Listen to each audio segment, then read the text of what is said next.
Welcome to Guide Guru. We hope this video helps. You start by getting both devices ready. Plug in or ensure at least half battery, close background apps to free CPU, and place the phone within reach. Open the phone companion or screencast app on the laptop and on the phone. Grant camera, microphone, and file access when prompted. Once done, verify Bluetooth and Wi-Fi are on so the devices can pair.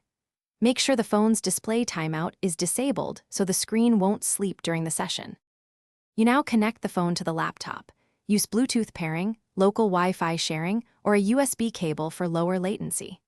Open the laptop app's screen share feature and accept the phone's prompt to start casting. Choose a resolution that balances clarity with performance. Configure orientation and enable touch forwarding if supported. Then, in the laptop sound settings, pick the phone or laptop mic as the input so audio is captured cleanly. If latent, you're ready to record or present. Start the capture and keep an eye on CPU, temperature, and network activity so the stream stays smooth.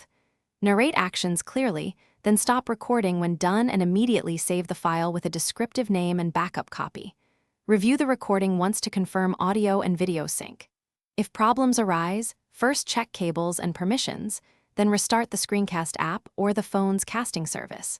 If needed, reconnect via USB for a reliable link. Thanks for watching. Consider subscribing if we helped you today.